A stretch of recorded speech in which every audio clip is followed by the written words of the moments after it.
कर्नाटक में बीजेपी की हार साफ दिख रही है। आखिर कर्नाटक में बीजेपी की हार के कारण क्या हैं? क्या मंत्रियों का उलटफेर होना, धर्म की राजनीति, भ्रष्टाचार जैसे तमाम मुद्दों की वजह से बीजेपी हारती हुई दिख रही है।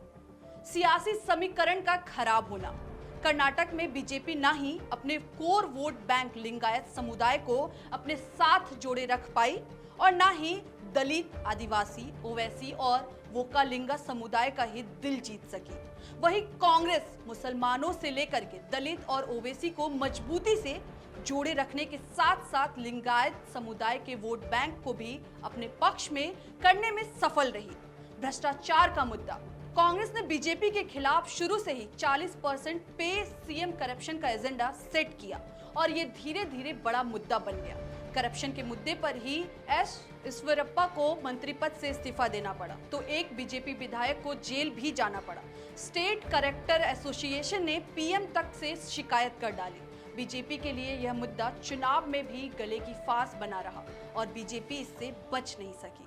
सांप्रदायिक राजनीति का मुद्दा, कर्नाटक में एक साल से बीजेपी के नेता हलाला, हिजाब से लेकर के अजान तक के मुद्दे उठाते रहे और जब चुनाव पास आया तो बजरंग बली की भी एंट्री हो गई। लेकिन धार्मिक ध्रुवीकरण की ये कोशिशें बीजेपी के काम नहीं आई।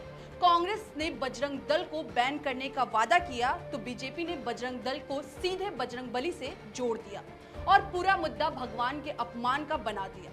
बीजेपी ने जमकर हिंदुत्व का कार्ड खेला लेकिन इससे भी दाल नहीं गली। नेताओं का साथ छोड़ना, दिग्गज नेताओं को साइडलाइन करना, कर्नाटक में बीजेपी को खड़ा करने में अहम भूमिका निभाने वाले पूर्व मुख्यमंत्री वीएस येदियुरप्पा इस बार के चुनाव में साइडलाइन रहे। पूर्व मुख्यमंत्री जगदीश शेट्टार और पूर्व डिप्टी सीएम लक्ष्मण सावदी का भी बीजेपी ने टिकट काटा तो दोनों ही नेता कांग्रेस का दामन थामकर चुनाव मैदान में उतर गए। येदियुरप्पा, शेट्टार और सावदी तीनों ही लिंगायत समुदाय के बड़े नेता माने जाते हैं जिन्हें नजरअंदाज करना बीजेपी को महंगा पड़ गया।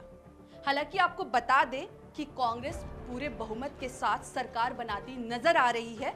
अब देखना होगा कि कर्नाटक में मुख्यमंत्री के रूप में कौन नजर आता है। इसी तरह के तमाम वीडियोस को देखने के लिए मॉलिटिक्स चैनल को सब्सक्राइब करें। शुक्रिया।